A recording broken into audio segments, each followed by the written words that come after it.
Hey, what's up, everybody? So I'm coming to you today with the Gervonta Davis and Leo Santa Cruz recap. I'm going to recap the whole card, and I'm going to recap the weekend of everything that happened over the weekend. Man, and for those fans or those people that say boxing is boring, these are the weekends that shut all those fucking people up, man, because this past weekend had, I think, of all the fights that I told you guys to watch, there was 2 on Friday on DAZN. There was 7 on Saturday. So that's 9 fights. I believe only 2 went to the scorecards, or 3 of them, and they were all pretty solid action, through all of them. But the rest of them were knockout after knockout. A really good weekend of boxing. And a lot of those people need to shut the fuck up. But whatever. This ain't a shut the fuck up video. It's a recap video. So let's get into it. Let's start with Friday night on DAZN. You had the 2 fights to talk about. You had Rashidi Ellis against Alexis Rocha. That was an undefeated welterweight kind of prospect fight. 2 guys that are on the rise, trying to make a name for himself, both solid. And it wasn't a bad fight. Rashidi Ellis pretty much outboxed Alexis Rocha, but Rocha was in the fight. It was competitive. Ellis just did a little bit more, walked away with a clean 12-round decision, and probably the biggest win of his career. So congrats to Rashidi Ellis as he continues to move up the ladder at 147, the best division in boxing. So maybe by next year he'll be in the top 10. We'll see. The main event, though, saw Jaime Munguia, former junior middleweight champion, still undefeated, taking on Tiriano Johnson. It was what I said it was going to be. It was a fucking good middleweight scrap right here. 2 chuckers, 2 guys that throw punches, and they like to hit, and they both hit hard. And it was back and forth. I wasn't scoring it personally myself, but the website I go through, boxingscene.com, had it 3-3 going into the 7th round. And Munguia landed that monster uppercut that opened up, if you guys didn't see it, one of the nastiest cuts I've ever seen on Tiriano Johnson's lip. Just totally severed his lip, it looks like. And it was just such a bad cut. And Johnson tried to fight on it some more. The doctor let him, but it was just too much. It was clear that it landed from an uppercut. And Jaime Munguia gets the win by TKO over Johnson. Great punch that landed to cause that stoppage. And got to hand it to Munguia. Still undefeated, still on the rise, still looking good. Moving up that ladder. Johnson wasn't a top 10 middleweight, but he was like a top 15 middleweight that has some creds and is a good opponent, a good middleweight for him to feed off of and to kind of measure himself at 160. He moved up in January and beat Spike O'Sullivan. That was a good competitive battle. O'Sullivan's one of those top 15 type guys, and Johnson was another one of them. So good, solid performance. Walked away with a win. Congrats to Jaime Munguia Friday night on DAZN. Now Saturday, get into the ESPN Plus main event, which there was only 1 fight on that. I wanted everybody to watch. That was Inoue, the monster, against, I believe it was Andrew or Jason Maloney. I always get the Maloney brothers mixed up. But they fought, and, Maloney tried, but Inoue was just too good. He outworked them. He landed crisp, hard shots, and in the 6th round, he put him down. And in the 7th round, he finished him. Monster, I believe it was a right hand that put him down and laid him out. Good, solid performance by Inoue. Retains his unified titles and is pressing forward towards other things. We'll get into that over the weekend when I do his what's next.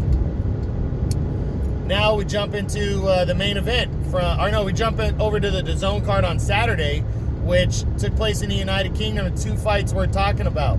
You had the co-feature was an IBF lightweight title final eliminator. It was Lee Selby against George Kambosos Jr. It was undefeated Australian. Selby, former featherweight champ. Interesting fight right here. I didn't score it. I personally thought Selby was outworking him a little bit.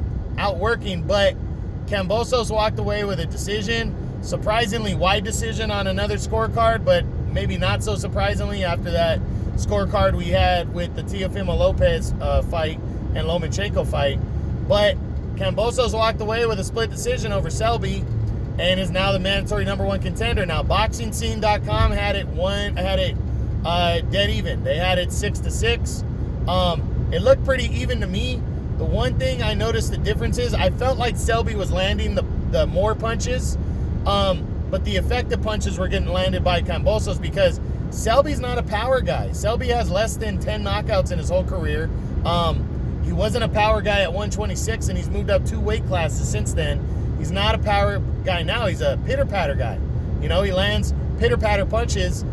Not to say he doesn't score with them, but, effective punching does matter. And Kambosos, the more natural lightweight, landed the more effective punches. And I think that's what won him the fight, to be honest. But, it was one of those fights you could have called either way. I don't have a problem with Kambosos winning. He called out Teofimo Lopez after the fight. We'll get into what he's doing next when we talk about him over the weekend. So that's that for Kambosos and Selby. Now we'll jump into the main event from DAZN that night. That was heavyweight action. Alexander Usyk, the former undisputed cruiserweight champion, still undefeated, fighting for his second time at heavyweight, taking on former world title challenger Derek Chisora. Chisora was naturally much bigger than Usyk, but Usyk just used his ring generalship and his IQ. It was hot early on. He got hit with some big heavyweight shots and really got tested, but he weathered that. He continued to land good, solid shots down the middle. I don't know if they ever hurt Chisora, but they did enough to back Chisora off multiple times.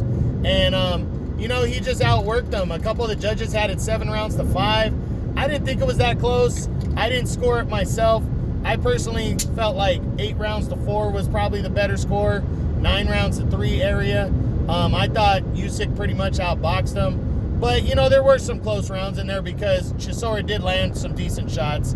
But I don't think it was that close. But, this is a good test for Usyk. It was a good test for him against a veteran and still a good solid heavyweight in Chisora, kind of like a top 15 heavyweight, and Usyk being a top 10 heavyweight now and having a world title shot coming next possibly.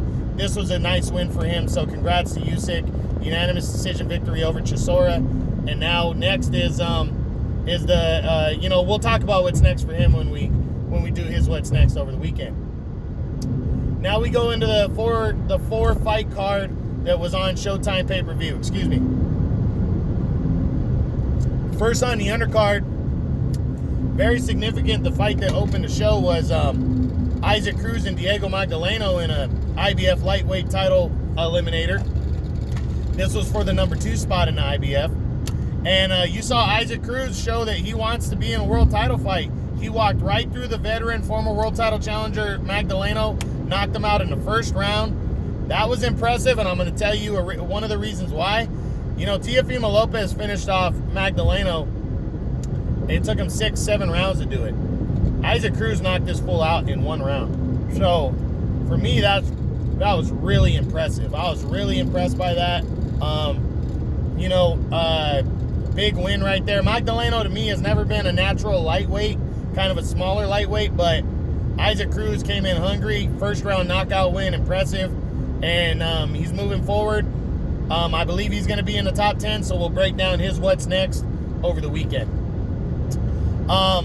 Next, we jump into the next fight on the card was Regis Prograis, former world champion at 140. Still trying to make a name at 140. He took on Juan Heraldez, who was undefeated but unknown, and Prograis just whipped his ass. He found a home, boxed, knocked him out in the 3rd round impressively, hurt him. Big knockout, nice win, nice way to bounce back from the loss last year to Josh Taylor, and sets himself up for hopefully something bigger next year, but we'll discuss that when we do his what's next. But 3rd round knockout for Prograis over Heraldez.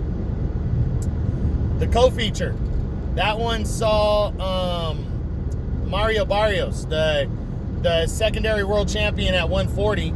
He took on Ryan Carl, who is this kind of slugger American kid from Texas. And Barrios, he looked good. He was outboxing. Carl landed his shots. He landed some decent shots, but, this guy was just better. He was just naturally all-around better, and he scored a 6th-round TKO victory, continues his role as a secondary champ and, undefeated streak. So we'll see what he does. Nice win for him, though. 6th-round TKO over Ryan Carl. And now the main event, the biggest fight to talk about, Gervonta Davis, Leo Santa Cruz. They fought for 2 belts at 130 pounds. That was for the 130-pound title and the lightweight title at 135 that Davis held coming in. And very, very good action, very good fight. They were going toe-to-toe. At times, Leo Santa Cruz looked like he was outworking Davis. It was a close fight heading into the 6th. And then Davis landed one of the sickest uppercuts I've ever seen and knocked out Leo Santa Cruz cold and captured the 130-pound belt that's his 3rd time being the 130-pound champion, and then retained his belt at 135. So, some big ups. Let's go to Leo Santa Cruz first. The fact that he fought a naturally bigger guy and a guy with that much power, much props to him. He wanted a challenge. He was doing very well in the fight, too. I checked the score. I wasn't scoring it myself, but I checked the score. I knew it was close. And after 5 rounds, it was 3-2 on all the judges' scorecards and on the website I went through. So, he was very much in that fight. He was landing his shots. Good combination punching from Santa Cruz. And he was in the fight. He wasn't running scared. He got caught with a great shot by a young up-and-comer who was the favorite coming in. No shame in this one. Tough to lose like that, though.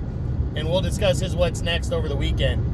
But the very impressive thing was Gervonta Davis. I mean, to take advantage of this fight the way he did, take advantage of the moment and to lay out a very solid and good fighter like Leo Santa Cruz was impressive. Now, let's be real. Santa Cruz is a guy that started at 118 pounds. He's been a champ in 4 different weight classes. He's a champ at bantamweight, super bantamweight 122, featherweight 126, and super featherweight 130. So yes, in terms of physicality, he was smaller, but this is a guy that's carried up his power decent. He hasn't been a great power puncher, especially at 130, and at 126 wasn't a great power puncher, but got decent power, somewhat decent power, and he's a scrapper. The biggest thing, though, is he's always been able to take a good punch, and, Davis had him backing up. Davis was mixing it up. He landed good shots, though, on Davis, but Davis weathered them. There was a moment where it looked like Santa Cruz was bothering him with the punch output that he was throwing back at Davis. Davis looked like he cooled down a little bit, like in the 4th round. This is what I remember, by the way. But he pressed forward, put his foot on the gas pedal, and man, what a fucking brutal knockout win. This is what he needed in this moment to kind of prove that his star is what we thought it was. I am full on admitting that I doubted him because of his performances. This is his best performance since 2017 when he knocked out Jose Pedraza to capture his first world title, and he looked in great shape. He looked very good, very solid. He's talking about moving up to 135 officially, but man, he looks so good at 130. We'll talk about all that when we do his what's next, but impressive performance by Davis. One of the biggest wins of the year, arguably the biggest win of the year, but definitely the knockout of the year in my opinion because of the level of fight. I know you could compare the Povetkin-Dillian White fight, and you can. Those are both great one-punch knockouts and knocked the guy out cold, but I think this fight had, more at stake. It was a bigger fight, and I think, it was more of a surprise, too, in this one, but just a great knockout win for Gervonta Davis, and impressive, and, again, we'll discuss his what's next on when we talk about it over the weekend, but a great weekend of boxing, guys. Great weekend of boxing. 4 different cards. Go back and watch the highlights. You will not be disappointed. But Gervonta Davis fought in the biggest fight of the weekend and had the biggest victory of not just the weekend, but one of the biggest victories of the year.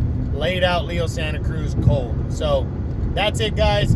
That's the Gervonta Davis, Leo Santa Cruz, and the whole weekend recap. Hope you enjoyed it. True Boxing, you've been hit with the truth.